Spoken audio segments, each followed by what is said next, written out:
언시국 TV 핫 인터뷰. 오늘은 법학자이자 서울시 교육감을 지내신 광노현 전 교육감을 만납니다. 안녕하십니까? 네, 안녕하세요. 네. 윤석열이 헌재 재판관 전원일치 결정으로 파면됐습니다. 네. 예상을 하셨나요? 아니, 그럼요. 100%. 네. 100% 8대 0으로 잘 될 거다. 이렇게 낙관하고 있었죠. 네. 그 의미를 좀 한번 한 줄 평을 해주신다면 뭐라고 하시겠습니까? 우리나라 헌정사에 중대한 에러 하나가 교정됐다. 네. 에러 교정. 예. 네. 그러나 한때 이제 헌재 선고가 좀 늦어져서 뭐 이런저런 비판도 있고 뭐 우려도 있었습니다. 법학자로서 이번 탄핵 심판을 평가하신다면은 결과는 그렇다 치고 어떻게 평가를 하시겠습니까? 저는 상식의 승리다라고 봐요. 원래 법의 최소한은 상식이거든요. 그리고 법은 상식이에요. 법은 원칙이고 상식입니다. 그러니까 상식의 승리고 원칙의 승리였다. 이렇게 생각하고요. 그러니까 뭐 대단한 법리가 필요한 게 아니기 때문에 그래서 물론 법의 이치, 법리의 승리이기도 하죠. 그 절차법적으로 또 실체법적으로 이렇게 윤석열 측에서 변론을 했잖아요. 네. 그래서 절차법적인 거 하나도 빠짐없이 다 기각됐고요. 그 다음에 실체법적으로 무슨 뭐 이 계엄이라는 게 뭐 경고령이었다, 계몽령이었다, 어쩌고 저쩌고 흰소리들 하나도 빠짐없이 100% 기각된 거거든요. 그러니까 8대 0인데 아마 기각된 게 10가지도 넘을 거요. 절차적인 거 한 대여섯 가지, 실체적인 거 한 5대 쟁점이라고 있었으니까 네. 그럼 뭐 한 100대 0으로 정말 승리한 네. 거거든요. 이 정도 되면요. 이 국힘당 네. 그동안 내란 옹호하고 윤석열 옹호하고 탄핵 반대했던 네. 정당이나 여기는 지금 본인이 상식, 원칙 뭐 100대 0으로 깨진 거잖아요. 네. 그러니까 8대 0이지만 심정적으로는 100대 0이군요. 100대 0이죠. 네. 하나도 빠짐없이 배척을 받았으니까, 배척당했으니까 네. 그러면 도대체 염치가 있으면 문 닫아야죠. 문 닫아야 돼요. 그 정당, 언론, 뭐 학계, 학자의 탈을 쓴 사람 누구 하나 빠짐없이 변호사건, 뭐 법학자건, 뭐 정치 평론가든 이 정도 됐으면 폐업해야 돼요. 그런데 하나 유감인 게 있었습니다. 헌법재판소 판결을 보면 83쪽인데 그게 거기서부터 양비론을 설치해요. 그러니까 우리가 추론하죠. 당연히 정영식 재판관이 주심이고 이 사람이 결정문을 쓰겠다고 했기 때문에 썼는데 이 사람이 아무튼 고집해서 네. 이 부분이 들어갔고 그리고 이것을 다른 재판관들이 더 시간 지연시킬 수가 없어서 그냥 눈 감았구나 하는 생각이 들어요. 그럼에도 불구하고 정말 기념비적인 문건인데 오게티라 그럴까? 네. 그게 확 느껴집니다. 그거 읽는데 여기 목구멍에서 네. 가시처럼 컥컥 걸리더라고요. 결국은 뭐냐 하면 탄핵 탄핵 뭐죠? 줄탄핵 얘기하시는 건가요? 줄탄핵했고 뭐 입법 폭주했고 여기서 니네들도 책임이 있다 이런 양비론적인 거거든. 근데 그 앞에서는 뭐라고 그러고 있냐면 설령 그렇다 할지라도 그렇게 주장을 해도 그걸 풀 수단이 비상계엄은 아닌 것이다. 정치적 사법적으로 풀어야 되는 것이지. 그래서 대안도 막 얘기하거든요. 이거 네. 앞뒤가 안 맞는 얘기들이에요. 네. 이 주된 입장하고 이 뒤에 방론처럼 붙은 게. 네. 그래서 정형식 재판관의 면피 문구고 그거 이제 3명 있잖아요. 네. 김복형, 정형식 또 누구 있었잖아. 네. 조한창 네. 이 세 재판관의 면피용 발언이 거기 들어간 걸 딴 사람들이 그냥 눈 감아 줬다 뭐 이렇게 그런 심증을 갖고 계시군요. 생각이 네. 드는 거죠. 네. 그런데 어쨌든 탄핵 인용 결정문이 화제가 됐습니다. 명문이다 이런 소리도 나왔는데 혹시 그 인상적인 대목 한두 대목 꼽으실 수 있습니까? 이번 그 계엄 비상계엄을 막은 힘을 딱 두 가지로 얘기를 했는데 그 일반 시민들이 나와서 계엄군에 저항하는 것, 저항군에도 맞선 일반 시민들, 용기 있는 시민들과 그리고 계엄군이 소극적으로 명령을 받은 군인들의 소극적 대응, 네. 머뭇거리는 등 소극적 대응한 거 있잖아요. 네. 그래서 이게 부당 불법 명령일 수가 있고 그래서 소극적으로 대응한 이 군인들의 자세 이 두 가지가 합쳐져서 비상계엄을 실패로 돌려놨다라고 네. 진단을 하는데 그거 아주 짧게 두 줄로 정리를 했습니다. 그 부분은 굉장히 맞다 싶더라고요. 네. 저는 국민 신임에 대한 배반이다 이런 대목도 좀 좋죠. 예. 대한국민 운운하면서 이제 국민 네. 신임에 대한 배. 네. 결정문 문체가 평이한 것도 좀 눈길을 끌었습니다. 문체는 어떻게 보셨습니까? 이제 좀 젊은 사람들이 쓰니까 아무래도 네. 그거 헌법재판관 본인들이 쓴다기보다는 네. 이제 헌법재판소에 딸려 있는 연구관들이. 연구관들이 쓰잖아요. 네. 여러 가지를 써놓고 하면 이제 조금씩 가피를 할 텐데 네. 그러니까 좀 젊은 문체가 좀 들어온 거죠. 다행이죠. 그 남들이 못 알아보게 네. 긴 호흡의 글은 좋은 글이 아니잖아요. 예. 근데 법률 문장이라고 그래서 꼭 긴 호흡 한 페이지가 지나야 마침표 하나 찍히는 이런 문장이 좋은 건 아니니까요. 네. 윤회 직무가 정지되자 뭐 의정 갈등의 실마리가 풀리고 뭐 연금 개혁, 뭐 개혁 협치가 시작되고 정치가 작동하기 시작했습니다. 앞서서 비상계엄 며칠 전에 천주교 정의구현 사제단이 어째서 사람이 이 모양인가 이런 흉손한 일이 있습니다만은 인간 윤석열 한번 평을 해주시죠. 아이고 이제 뭐 다 흘러간 인물이고 지금 관저 정치한다는 거 아닙니까? 그래도 지금 뭐 그거 살려내라고 하는 시위도 없잖아요. 집회도 없고 사실상 끝난 사람인데 근데 이 사람은 진짜 자기 도취, 권력 중독, 거짓말 이 세 가지를 더 이상 잘할 수가 있을까요? 알코올릭의 힘인가 그게 거의 모르겠어요. 저는 가장 크게 그렇게 봤어요. 이 사람은 너무 자기중심적인 자기 도취. 근데 이 사람은 이제 성공 신화를 썼기 때문에 너무 짧은 기간 안에 대통령까지 단 한 번의 실패도 없이 그냥 간 거 아닙니까? 네. 그리고 얼마나 성공 신화의 자기 도취가 됐겠어요. 근데 이 사람 검사 출신이거든. 검사 출신은 의전과 권력 앞에서는 꼼짝 못하는 거예요. 그게 의전으로 나타나는 거거든. 선후배 간에도 의자 서로 땡겨주고 밀어주고 한다고 믿거나 말거나 하지만 진짜 놀라운 거 아닙니까? 네. 그런데 뭐 자기는 최상이잖아요. 그러면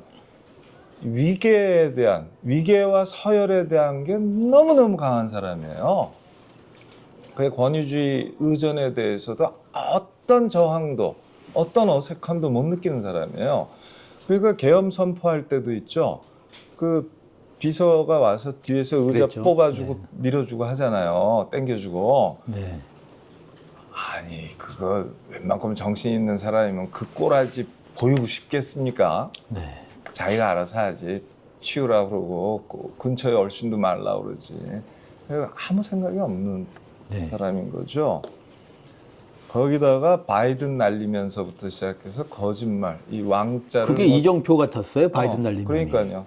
그 왕자서부터 시작해갖고 여기 헌법재판소에 변론하면서 거짓말하는 거 보십시오. 그 아들 앞에 앉아 있는데 서로 쿵짝쿵짝까지 하면서 김영현 국방부 장관하고는 쿵짝거리면서까지 거짓말하고 아니 요만큼의 양심의 가책을 안 느끼는 거예요. 네.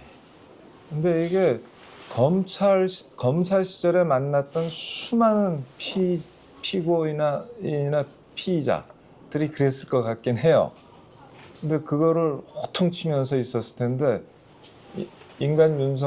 검사 윤석열이 자기같이 변명하고 핑계대고 갖다 붙이는 말 아니야 만들어서 그 말하는 피의자를 어떻게 다뤘을지 한번 상상해봐요. 딱 그렇게 당해야 됩니다. 사실은. 그러니까 비포 애프터가 비포도 참 그랬지만은 애프터도 그러니까 그 거짓말 얘기하셨습니다만 예를 들어서 뭐 나는 의원이란 말을 인원이란 말을 쓰지 않다 그래놓고 1분 만에 한 3번인가 인원이란 말을 했지 않습니까? 네. 너무 찌질해서 그러니까요. 국민 자존감을 떨어뜨렸다는 그렇죠. 네. 이건 뭐 이 사람한테는 뭐 무능, 무도, 무치, 무속 뺄 수가 없는 거지 뭐. 그죠? 아까 취상이란 말을 하셨습니다만 취상이란 말에서 취상이 포식자가 좀 연상이 됐었는데요. 어떻든 윤을 정점으로 한 윤 정부를 읽는 키워드 좀 확장해서 윤 정부에 대해서 평가를 하신다면 키워드 한 3개 꼽는다면 뭘 꼽으시겠습니까? 일단은 본인은 공정상식을 얘기했는데 공정상식 없는 정권이라는 게 너무 명백하고 그리고 본인은 자유를 외쳤는데 이건 뭐 강자의 자유 외에 자유는 도대체 없는 것 같고 진실을 얘기를 해도 진실하고는 거리가 먼 거짓말 정권이고 그러니까 공정상식, 자유, 진실하고 다 대척점에 있죠. 그런 이제 성격으로 보면 주체로 보면 검찰 정권이죠. 100% 그죠? 그 다음에 퀄리티로 보면 성적으로 보면 무능, 무도, 무치 정권이죠. 그리고 대외적으로 보면 미일 4대 정권이죠. 왜냐하면 이 사람은 강자 앞에서는 꼼짝 못한다는 걸 알아요. 서열주의가 몸에 배갖고 국제 질서도 딱 그렇게 보는 거거든. 저 큰형님들한테 대들면 큰일 난다. 이게 딱 자세가 돼 있는 거예요. 그래서 4대 정권이죠. 근데 그거 다들 얘기하지만 무속 정권 아닙니까? 네. 이게 봐요. 이 선거운동 때 왕자 3번, 한 번도 아니고 3번을 했고 그걸 다 거짓말로 모면했잖아요. 그렇죠. 예. 동네 아줌마가 뭐 와서 써줬다는. 근데 이것이 친이 쿠데타 날짜 택일까지 오는 거거든. 왜 하필 12월 3일이며 왜 하필 화요일이며 왜 하필 10시 30분인지 이게 그냥 정했겠냐고요. 보통 상식은 쿠데타는 새벽 2시, 4시에 하는 거예요. 모두가 잠든 밤에 군대를 빼서 접수하는 거 아닙니까? 방송국부터 장악하고 다 그런 거 아니에요? 네. 이게 이제 친이 쿠데타의 정석인데 아마도 이 무당이 날짜 잡아주고 그랬을 거거든요. 네. 그런 덕분에 비상계엄 친이 쿠데타를 실패하기가 진짜 어렵거든. 왜냐면 권력을 가진 사람이 권력을 동원해서 하는 거니까 실패할 수가 없는 거예요. 일반 쿠데타하고는 다르잖아요. 그런데도 불구하고 실패하는데 이 무속이 또 공을 세울 줄은 몰랐네. 그러니까 한남동에서 아직 방을 안 뺐습니다만은 거기 뭐 무속 시설이 있을 거다 이런 추정들도 합니다.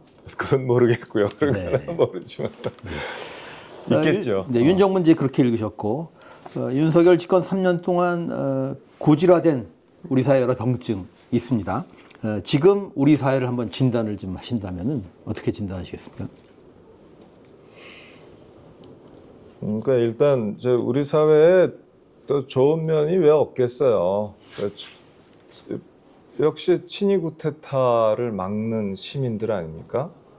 장갑차를 맨몸으로 맞고 어떤 여성이 있었잖아요. 안규영인가? 그렇죠. 예, 그 사람 예. 총을 아예 총뿌리를 들고 흔들었잖아요. 그러다가 오바이크 사고라도 나면 가는 건데 네. 그런 용감한 시민들이 있다는 게 굉장한 장점이죠. 다이나믹하잖아요. 그리고 굉장히 빨리 얼리 어댑터가 제일 많다는 거 아니에요? 기술적인 면도 물론 소비적인 차원이기도 하지만 그거보다는 기술 적응력이라든가 이런 게 좋다는 뜻이거든.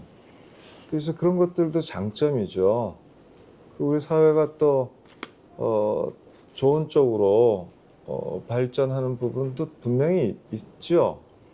그런데 이제 한편으로 우리 사회를 병들게 하는 요소들은 사실 정치라는 게 무지 중요한 거잖아요. 왜냐하면 정치를 통해서 세상의 모든 부문들을 국민민복을 위해서 보통 사람들의 자유와 행복, 공동체의 정의와 평화를 위해서 보통 사람이 갖고 있는 수단 민주주의밖에 없는 거거든요. 그 민주주의가 1인 1표 민주주의가 작동되는 곳은 정치 분야밖에 없는 것이고, 그래서 정치를 통해서 정치의 1인 1표 민주주의를 통해서 사회 전 분야, 경제, 사회, 문화 모든 분야를 보통 사람에게 맞게 또 번영할 수 있게 펴란 뜻이기 때문에 정치가 잘못되는 순간에 전 사회가 잘못되게 돼 있어요. 근데 보세요. 우리 정치는 지금 심리적 내전, 정치의 양극화 너무 심하잖아요. 네. 근데 이 양극화가 뭐 역사 전쟁의 형식도 역사 전쟁도 있는 것이고요. 또 윤석열 탄핵을 갖고 그렇게 또 나뉜 것도 있고, 아무튼 이게 굉장히 심각한 상황인데, 마침 또 언론 환경은 1인 미디어 시대에다가 유튜브 시대에다가 확증 편향 막 가고, 그래서 탈진실, 진실 해체 뭐 이런 쪽으로 나가고 있어서 정말 정신 똑바로 잡지 않으면 정치가 제대로 역할을 못 하잖아요. 네. 그러면 더 안 좋게 돼 있어요. 근데 정치가 역할을 못하는 것, 정치의 실패를 알 수 있는 가장 좋은 방법은 경제 양극화를 보는 거거든요. 네. 자산과 소득의 양극화가 심해졌냐 약해졌냐 지난 3년간 부자 감세하고 그러는데 뭐 그렇죠. 보나 마나죠. 그래서 지표로 다 나타나잖아요. 거기다 그 민생 여러 가지로 너무너무 어려워지고, 그 뭐 러시아 중국하고의 이제 외교 적인 모험수를 두고 그랬기 때문에 그쪽하고의 지금 무역 수지나 이런 거 개판 난 거 아닙니까 사실은. 네. 뭐 끔찍할 정도로죠.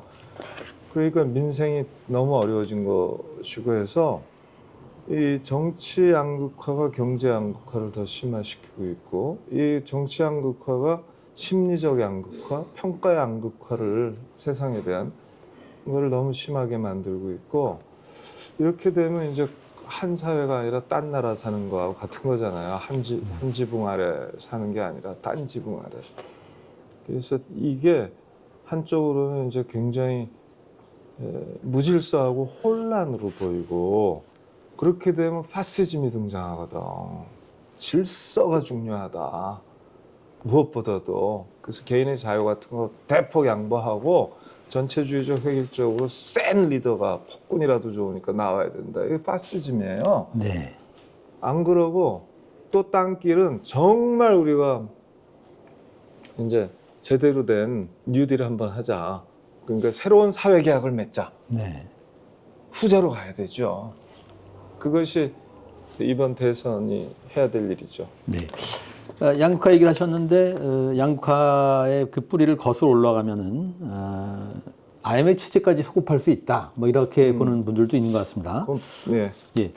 그러니까 윤석열 정부 이전에 어떤 이 양극화를 비롯한 우리 사회 많은 병증의 뿌리, 그걸 그 어떻게 좀 그 보시는지, IMF 체제까지 소급해서 우리가 이걸 그 봐야 될 필요가 있는 건지 이런 말씀을 좀 해주신다면 어떤 말씀을? 실제로는 IMF 그 체제가 우리 사회를 아주 근본적으로 바꿨다고 생각해요. 실제로는. 그러니까 우리 사회 경제 사회를 근본적으로 바꾼 것 같고요. 그 경제가 토대라고 그러잖아요. 네. 나머지는 또 그 위에 성립하잖아요. 그래서 경제 사회의 틀이 바뀌었다는 거는 알게 모르게 정치, 문화, 심리 이런 거에 다 영향을 미쳤다는 뜻이거든요, 사실은. 보면은 그때 이제 시장 만능주의라든가 고용 유연화로 비정규직 왕창 나오고, 능력주의 이데올로기가 확 퍼져갖고 분배가 악화되기 시작하고 당연히 그런 거였단 말이죠. 그래서 외환 위기 시점 98년을 해방 이후에 아니면 해방 이후라기보다는 60년대 경제 성장 시대 이후에 최대 변곡점은 틀림없다라고 네. 생각하고요. 그 이른바 신자유주의 체제를 신민주주의 체제로 극복하는 일이 여전히 우리한테 남아 있다고 생각해요. 그런 과제들이 이 다음 정부의 사회 대개혁, 경제 개혁의 과제로 이렇게 수용이 되어야겠죠. 그럼요. 네. 당연히 이제 그걸 갖고 경합하겠죠. 네. 어떻든 마침내 민주주의와 법치주의를 회복했다 이렇게 볼 수 있을 것 같습니다. 소위 법비들이 그 법 기술로 법을 농단하다 보니까 법치주의에 대한 오해가 많은데 나름대로 법치주의 어떻게 정의 설명을 하시겠습니까? 예. 아니 법치주의는 본래가 이제 자유의 원칙이에요.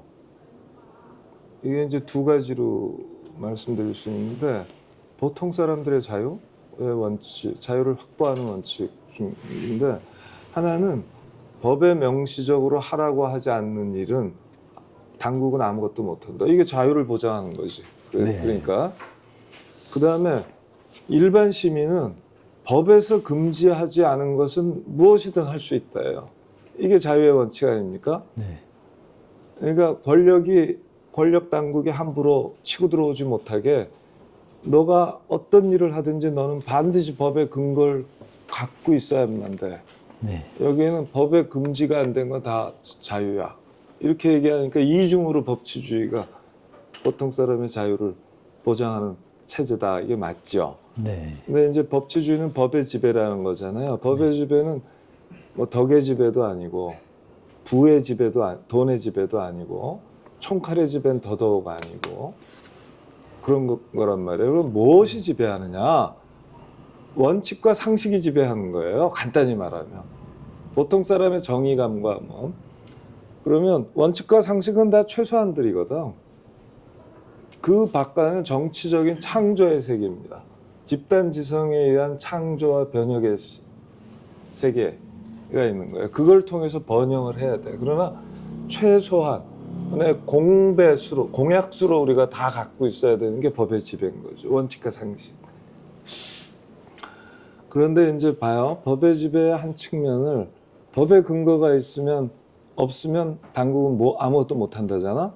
그러니까 어떻게 됩니까? 그럼 법의 근거를 아무거든지 다 법의 근거를 만들자. 그럼 그건 법의 지배가 아니라 법을 앞세운 권력의 지배가 돼요. 네. 그죠? 그래서 법치주의나 법의 지배는 법을 앞세운 아무거나 법의 근거를 만들어서 법을 앞세워서 권력의 지배를 하는 게 전혀 아니다. 그 다음에 일반 시민들한테는 법의 지배는 준법주의가 아니다. 물론 준법을 해야지. 당연히 해야죠. 그러나 준법은 정의로운 법에 대해서 나의 동의가 있어서 하는 거예요. 만약 불의한 법을 보면 우리는 시민불복종과 저항에 권리를 행사해야지만 그 불의가 없어지겠죠. 네. 그게 적극적 민주시민의 역할 아니겠어요? 네. 그렇기 때문에 준법주의를 설교하는 건 또 법의 지배를 얘기하는 게 아니에요. 법의 지배는 당국자를 향하는 게 1차 예. 거거든요. 그러니까 법치주의는 권력을 향한 것이다. 그렇죠. 그런 기본적으로. 말씀이었습니다. 예. 예. 저항 얘기를 하시니까 이번에 저항권이란 뭐 개념이랄까 용어랄까 이게 논란이 됐지 않습니까? 저항권에 대해서 좀 설명을 해주시죠. 이 내란 세력들이 저항권을 하지 않았습니까? 저항권은 폭군 방벌론에서 시작하는 거예요. 뭐 네. 맹자가 됐든 아니면 춘추전국 시대에 이제 대표적으로 맹자 같은 사람이 있었을 것이고, 저 고대 아테네 민주정 같은 데서 끊임없이 폭군을 내쫓은 건 물론이고 폭군의 가능성만 있어도 그 조계 추방제도라고 있잖아요. 네. 조계에다 사람 이름 써갖고 10년간 추방시켜버렸거든요. 네. 그러니까 폭군을 어떻게 다스릴 것이냐. 폭군한테는 복종 의무가 안 생긴다라고 본 거죠. 그 폭군이냐 아니냐는 법의 지배를 하냐 안 하냐하고 관계가 있는 거잖아요. 그러니까 법의 지배가 무너진 곳, 폭군이 지배하는 곳에서는 저항의 권리가 있다. 심지어 저항의 권리가 있을 뿐만 아니라 저항의 의무가 있다고까지도 할 수가 있죠. 근데 이제 저항의 의무는 너무 센 거니까 저항의 권리가 있다고 하는 것인데, 정광훈주가 얘기하는 거는 지금 누구를 폭군으로 보는 거예요? 야당을 폭군으로 보는 거 아니에요? 네. 그 여태까지 야당을 폭군으로 보고 폭군 방벌론 얘기하는 사람 처음 봤어요. 아주 신박한 말이 안 되는 걸 갖다 끌어당기고. 네. 아 참. 이제 과거에 이제 인권위 사무총장도 지내셨지 않습니까? 그런데 저는 이제 그 지향적 대통령제 그 제도 자체도 문제적이지만은 이번에 지켜보니까 그 왕이 되려한 윤석열이 인사를 통해서 뭐 감사원, 뭐 인권위, 방통위 등의 국가기구를 정권의 친위대로 만들었습니다. 말하자면 더 위너 테이크스 올 인사권을 가지고 모든 그 조직과 같은 뭐 기관을 다 장악하는, 이게 그 지향적 대통령제 또 다른 모습 같은 생각이 들어서 이 문제를 어떻게 보시는지, 이건 어떻게 막아야 하는지 그런 말씀을 좀 해주시죠. 그 정확하게 보신 거잖아요. 그 제왕적 대통령제의 실체적 모습의 하나예요. 그 제왕적 대통령제를 구성하는 아주 중요한 요소예요. 자, 감사원, 인권위, 방송이 뭐 말씀을 하셨어요. 이 기관들은 독립성과 중립성이 필요한 기관들이에요. 그리고 굉장히 전문성이 필요하고 한 사람의 독단보다는 집단 지성에 의한 결정이 필요해서 합의제로 만들어 놓은 거거든. 네. 그러면 이제 한 명이 아니라 여러 명, 9명, 11명 뭐 이런 식으로 위원들을, 감사위원, 인권위원, 방송위원들을 임명하잖아요. 네. 지금 정권이 독식했다고 그러셨는데 이걸 누가 독식을 만드냐 하면 윤석열이가 한 게 아니에요. 윤석열이가 했지. 그러나 법이 보장한 겁니다. 헌법과 법률이, 조직법들이 그 정권 프리미엄을 무지하게 인정한 거예요. 그러니까 법률 사항이에요. 헌법 사항이에요. 고쳐야 되는 겁니다. 헌법재판소요? 헌법재판소 3부 구성주의라는 거 있잖아요. 예. 인권위원회도 3부 구성주의예요. 네. 이게 실제로 말이 안 되는 겁니다. 이게 제왕적 대통령을 만드는 수단이에요. 왜냐하면 대통령 셋, 국회 셋, 대법원장 셋이잖아요. 네. 대통령 셋 더하기 대법원장은 누가 뽑습니까? 대통령이 뽑아요. 초록이 동색입니다. 그 대법원장이 뽑는 셋도 정치 성향에서는 비슷하다고, 이념 정치 성향에서는. 그럼 6명이죠. 그 다음에 국회면 여당 하나, 야당 하나, 여야 합의 하나거든. 그러면 여당목 하나, 7이죠. 네. 여야 합의는 전체 풍향을 볼 텐데 0.5는 여당 거란 말이에요. 사실은 7.5 대 1.5를 보장해주고 있는 거예요. 정권 프리미엄으로 정권 측 인사를. 말이 안 되는 거죠. 인권위도 마찬가지예요. 여기에 어디 중립성의 여지가 있습니까? 없는 거예요. 언제나 9대2 인권위도 9대2로 친정권 인사가. 그럼 민주 정권이 들어서면 이제 그 뭐 장미 대선 앞두고 있습니다만, 그럼 어떻게 이 문제를 풀어야 됩니까? 바꿔야죠. 법을 바꿔야죠. 3부 구성주의, 이건 제왕적 대통령제의 확장 수단이거든요. 네. 없애야 됩니다. 3부 구성주의를.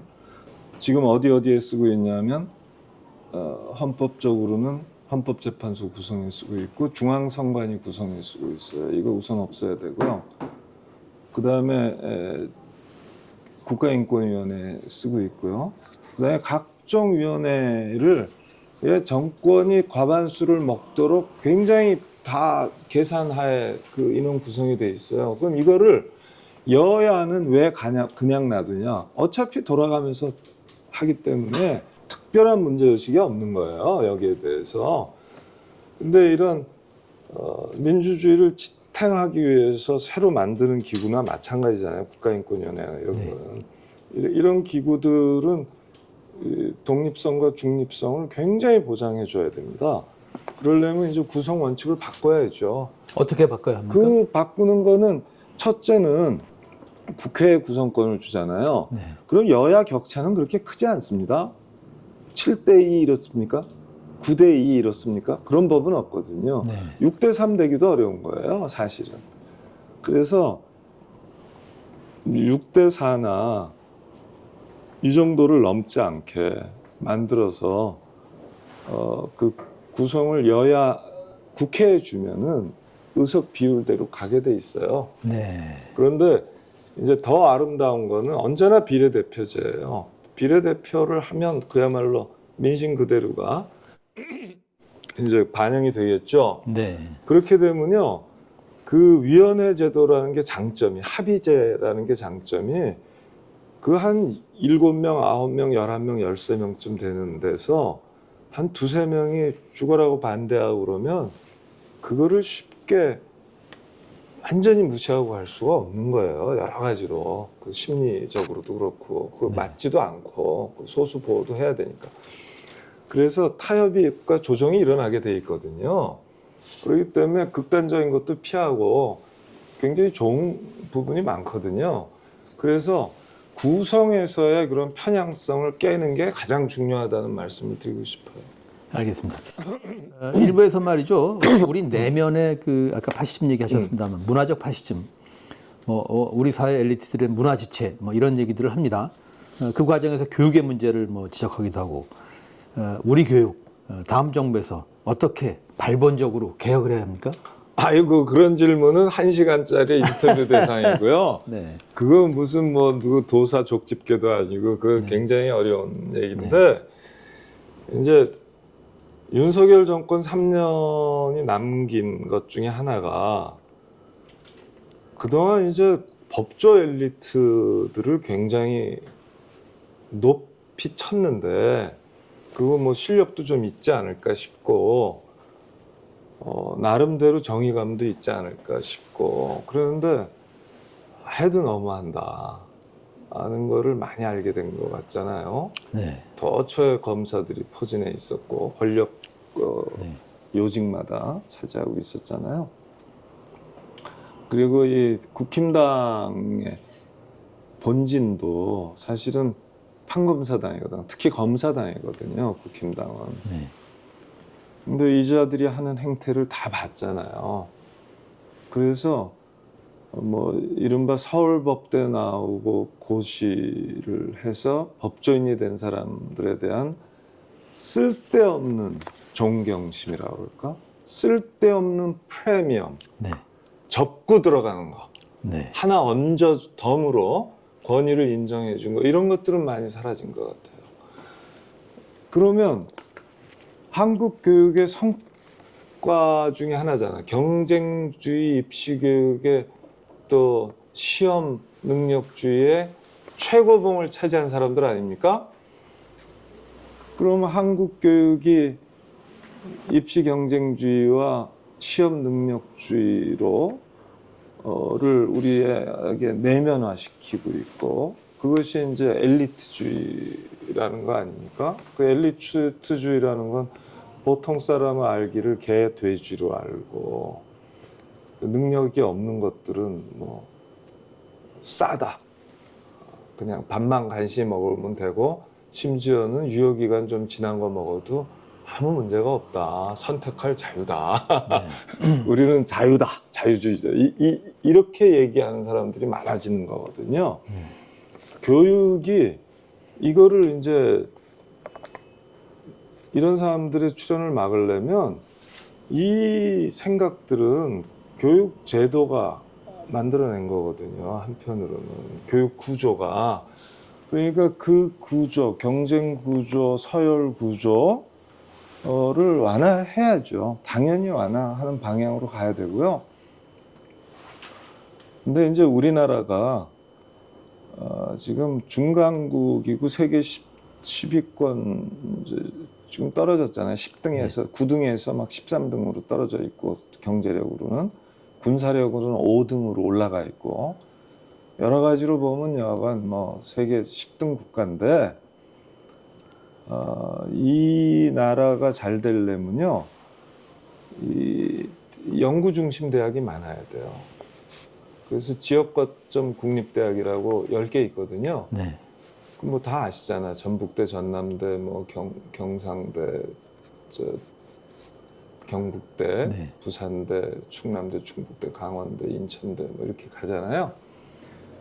제주대 이런 대학들을 연구 중심 대학, 학문 후속 세대, 교수 양성 대학으로 키워야 돼요. 그러면 산학연 네트워크의 중심이 되거든요, 거기가. 네.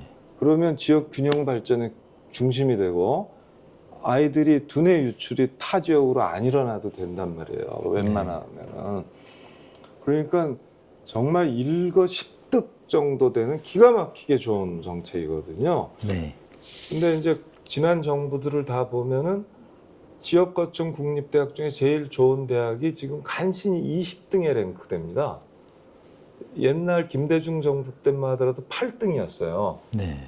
근데 그동안 인서울 사립대학들이 그만큼 치고 올라왔고 지역 거점 국립대학이 20등 바깥으로 다 밀린 거예요. 한 대학 빼놓고는. 네.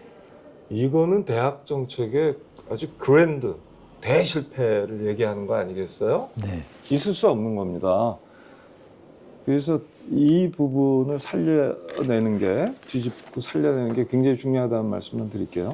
네. 그래서 유초 중등 교육은 평등지향적으로 가야 되고, 반면에 이 대학, 국립대학 시스템은 탁월성을 지향해야 돼요. 소위 수월주의를. 수월주의를 네. 가야 되는데 그것도 이제 복잡합니다. 어떻게 하면 수월주의를 네. 가냐는 연구 중심 대학으로 가서 네.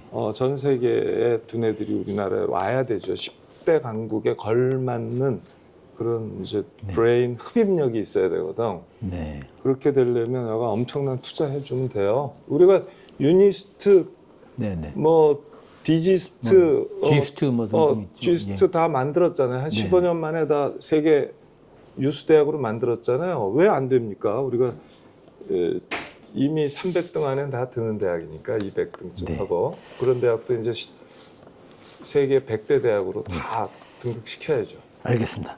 이 갈 길이 멀어서 이거 핵심 이슈라고 할 수 있겠습니다만은 개헌이 뜨거운 감자입니다. 여러 이슈가 있는데 어떤 입장이십니까? 이것도 뭐 너무 큰 얘기를 질문하시는 거라 네. 막연하죠. 개헌해야 되냐? 우선 이렇게 물어보면 해야 됩니다. 네. 예를 들어 드릴게요. 탄핵을 했는데 탄핵을 당했어요. 그러면 그것도 국회 재적 3분의 2니까 국민의 3분의 2가 탄핵한 거와 같은 거예요. 사실은. 그죠? 네. 그러면 국민의 3분의 2가 너 이놈! 너는 위헌위법을 밥 먹듯 해서 대통령 자격이 없어. 이렇게 선고한 거예요. 그리고 국회 탄핵은 그냥 이루어진 게 아니라 그 전에 국민 탄핵이 있었던 거거든. 그죠? 국민들 정서 안에서 이미 지지율을 20%대로 3년간 묶어 놓은 거 아닙니까? 우리 국민들이. 네. 그게 국민 탄핵이거든. 심리적 탄핵을 해버렸거든. 그죠? 그 내각 불신임 이제 다 당한 거죠. 그러고서 그걸 국회가 탄핵을 한 거잖아요. 그랬으면 그 권한대행을 그 내각의 국무총리가 하는 게 말이 안 되는 겁니다. 그렇죠. 국회의장이 해야지. 그 누가 정한 거예요? 헌법이 정해져 있는 겁니다. 헌법이 잘못 정한 거예요. 대통령이 중병을 앓든가 암살 때문에 부상을 입었어요. 그때는 대통령의 민주적 정당성이나 정치 권력에 해가 없잖아요. 네. 그러니까 당연히 국무총리가 대행을 해도 되죠. 네. 그러나 지금은 완전히 민주적 정당성과 정치 권력이 너는 이제 국민의 신임이 회수했다고 국회가 3분의 1가 됐고 국민들은 20-30% 지지율 이상을 안 줘갖고 이미 다 탄핵했거든. 그러니까 일반적인 유고 때와 탄핵 때 구분이 필요하다 이런 그렇지, 말씀이죠. 그렇지. 네. 그러니까 지금 예를 하나 든 거란 말이에요. 그런 정도로. 그리고 우리가 내란 특검법 같은 거 하랬더니 이 권한 대행이 나서서 거부권 행사하고 있어요. 자, 아까 같은 상황이잖아요. 네. 탄핵 소추당해갖고 정당성도 없고 정치 권력이 없잖아요. 네. 이 사람 임명직이잖아. 거부권이라는 거는요. 국회 과반수가 통과시킨 법률을 너 땡큐야. 이건 틀려 먹었어. 난 싫어. 이러는 거 아닙니까? 네. 그러면 국회가 제적 3분의 2는 아닌데 추석 3분의 2의 찬성으로 그 가중 다수결로 다시 의결을 하면 꼼짝 못하는 거예요. 그러면 대통령의 정치 권력은 국회 과반수와 국회 3분의 2 사이에 있는 거거든. 국민 직선으로 얻게 된 정치 권력이 크기가 그 정도 되는 거 아닙니까? 네. 그러면은 그 정도 크기의 권력이 없는 권한대행이 허수아비 권한대행인데 그것도 석고대죄에서 마땅한 거죠. 그 네. 대통령을 제어 못한 사람들이니까. 그 사람이 무슨 거부권 행사 자격이 있습니까? 허수아비인데 말이 안 되는 거예요. 국회가 과반수로 의결한 거를 딱딱 거부하는 건 아까 대통령이 그 정도의 정당성과 정치 권력을 갖고 있으니까 국민 신임을 받은 바 있으니까 하는 건데 신임이 회수되고 말이지 그런 마당에 탄핵소추로 그 거부권 행사하는 게 말이 됩니까? 근데 우리가 지금 속절없이 거부권 행사 놔두고 있었잖아요. 네. 그 거부권 행사 못하게 해야지. 네. 사실은. 그러니까 하나하나 따지고 들면요. 아까 헌법 3부 구성주의도 잘못됐다고 그랬잖아요. 네. 동의하셨잖아. 그런 거 수도 없이 많아요. 이거 헌법을 바꿔야 원포인트 된다고. 개헌한다면 뭘 고쳐야 됩니까? 원포인트 개헌을 한다면 지금 많은 사람들이 우리 국민 정말 위대하다 그러잖아요. 네. 맞아요. 8년 전에 박근혜를 평화적으로 촛불 하나 들고 쓰레기 한 털 남기지 않고 탄핵시켰고 이번에는 맨몸으로 장갑차 맞고 총뿌리 잡고 개헌군을 응원봉을 들고 네. 하고 맞섰고요. 그리고 응원봉 들고 윤석열 폭군을 탄핵시켰어요. 네. 정말 위대한 국민이에요.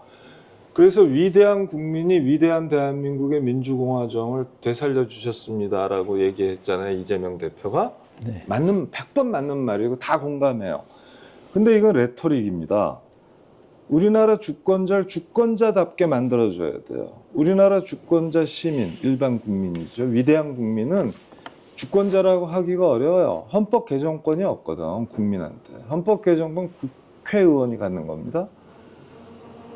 그 다음에 국회가 만든 법률을 거부할 권한이 없어. 대통령만 거부권이 있지, 국민이 대의 권력이 만든 권력인데 우리가 세웠잖아요. 대의 권력은 우리가 선거를 뽑았는데 얘들이 만든 게 영 마음에 안 들어. 잘못 만들었네. 그럼 국민이 거부할 수 있어야 될 거 아니에요. 국민 투표로 거부할 수 있어야 된다. 그런 그렇지. 네. 그 신규 입법을. 네. 그 다음에 이런 법이 꼭 필요한데 국회가 아무 일도 안 하고 있는 거예요. 사보타지하고 있고 직무유기하고 있고. 정경유착 때문에 눈치 보고 있고 그다음에 여야 의견 격돌로 2년째 교착 상태네. 입법 결국 실종돼 그 있어. 키워드는 국민 발언권으로 집약이 되는 겁니까? 그렇죠. 네. 그래서 사실 국민 발언권, 국민 거부권, 국민 소환권이 다 필요한데 이걸 그냥 국민 발언권 원포인트로 하면 네. 그렇게 해서 개헌한 국민 발언권과 법률안 국민 발언권을 주잖아요. 네. 그러면 국회 정치권이 다 긴장합니다. 왜냐하면 지들이 안 하면 국민들이 하니까. 직접 국민 투표로 해버리니까. 네. 서명 받아갖고 국민 직접 투표에서. 민주주의하고 간접 민주주의가 경쟁하는 관계가 되는 거군요. 보완하는 거죠. 네. 보완하는 거죠. 실제로는 이제 경쟁이라고도 할 수 있고요. 근데 사실은 이제 아무리 그렇게 해도요. 1년에 1000개도 더 만들거든. 우리가 법을 개정 입법까지. 그러면 1년에 10개도 못 만들어요. 그거 막 50만, 100만 명 서명 받아야 이제 개헌안도 하고 법률안도 만들 거 아닙니까? 얼마나 어려운 건데 그게 진짜 어려워요. 이게 진짜 이런 권한을 행사한다고 사람들이 신중해지거든. 네. 그냥 사인하는 게 아니거든. 그래서 국민투표까지 이제 요구하는 거기 때문에 굉장히 신중해져서 진짜 어렵거든요. 그러니까 이 사람들을 늘 긴장하게 만들고 늘 국민의 뜻이 뭔지를 따져보게 만들고 그리고 전 국민의 뜻대로 가지 않으면 비상 브레이크. 네. 그다음에 국민의 뜻을 무시하고 뭉개고 있으면 비상 엑셀러레이터를 밟는 소환이죠. 거죠. 소환 말씀하시는 거죠. 그리고 소환, 국민 소환은 이제 국민의 뜻에 어긋나고 이게 네. 명백해. 그러면 소환해버리고. 그래서 그 세 가지 그 원포인트 개헌이 필요한데, 근데 우리나라에서는 국회의원이 제일 싫어하는 거는요, 뭘까요? 국민 소환권은 국회의원 하도 손가락질하니까 국민 소환권도 해야 된다는 얘기는 해. 사실 국민 발언권을 제일 싫어합니다. 왜냐하면 네. 국회의원이 개헌 독점권과 입법 독점권을 갖고 있거든요. 네. 그런데 국회의원 국민한테 개헌안 발언권과 이 검찰의 그 법률안- 기소 독점 비슷한 거군요. 네네. 발언권을 주게 되면 아니 기소청 분리 법안 만들면 되잖아, 국민이. 네. 그죠? 그 비례대표제 하고 싶은 비례대표제 법안 한 줄 네. 원포인트로 만들 수 있거든요. 그런 식으로 계속 내는 거예요. 계속 네. 국민투표에서 승리할 때까지. 그러니까 국회가 진짜 자기들 그 특권인데, 개헌 특권과 입법 특권을, 특히 정치관계법을 생각해봐요. 그러니까 취지는 좋은데 결국 국회가 제동을 걸어서 현실성은 좀 떨어지는 거 아닙니까? 아니죠. 국민의 80% 넘게가 국민 발언권, 국민 소환권, 국민 거부권을 요구합니다. 근데 여론조사를 하면 되는데 여론조사를 안 해. 왜냐하면 여론조사를 누가 의뢰합니까? 첫째 청와대가 하고, 두 번째로 국회가 하고요. 세 번째로 각 주요 거대 양당이 합니다. 그 다음에 대기업이 하는 거거든. 언론사도 하죠. 예. 언론사하고. 네. 이 언론사하고 여기서 이런 대안을 갖고 고민을 안 하거든. 그때 정치 현안을 갖고 할 뿐이잖아요. 사람 네. 인물평하고. 그렇기 때문에 여론조사에 이런 것들이 안 되는 거예요. 만약 여론조사를 제가 한번 해봤어요. 그래서 네. 한국 리서치 도움을 받아서. 그랬더니 세상에 셋 다 80 몇 프로씩 나오더라고. 네. 처음으로 한 거야, 제가. 네. 몇 년 전에? 한 4년 전에. 네. 알겠습니다. 시간이 많이 가서 이거 마지막 질문인데요. 이제 그 조기 대선 날짜도 정해지지 않았습니까? 6월 3일. 조기 대선을 출범하는 새 정부의 대개혁 과제 세 가지만 꼽아주시죠. 에이, 뭐 제가 그거 꼽을 건 아닌 것 같고요. 사람들이 다 얘기하죠. 검찰 개혁해야 되고 언론 개혁해야 된다고. 그거 뭐 다 방향도 다 있습니다. 그렇게 가야 되겠죠. 근데 저는 그거 못지않게 정치 개혁이 무지하게 중요한 거예요. 정치 개혁이 안 되면 다른 사회 경제 개혁, 사회 경제 문화 이 개혁이 다 막히게 돼 있습니다. 왜냐하면 입법이 막힌다는 뜻이거든. 정치 개혁이 안 되면 입법 개혁이 안 된다는 뜻이거든. 그래서 정치 개혁을 하는 방법이 뭐냐면, 정치 개혁의 핵심 국회 개혁이에요. 또 한편으로는 그러니까 정치 개혁의 핵심 중에 하나가 제왕적 대통령제하고 국회 개혁일 텐데, 이 부분은 국민 발언권을 통해서 개헌한 국민 발언권, 이 법률안 국민 발언권을 통해서 국민들이 그런 권한을 가져서 주권자를 주권자답게 만들고 대리인은 대리인답게 만드는, 그렇게 하면 민주주의가 민주주의답게 되거든요. 그러니까 우리가 그게 필요한 거예요. 네. 경제 영역에서도 그런 문제가 있습니다만은 정치 영역에서도 소위 대리인 비용. 대리인 비용이죠. 그게 지금 엄청나게 어마막지한 거죠. 네. 지금 우리나라는 대리인 비용이 너무 커요. 코리아 디스카운트라고 하는 경제 현상이라는 게, 주가 현상, 네. 이런 것들은 재벌 총수의 대리인 비용이 너무 크기 때문 아닙니까? 네.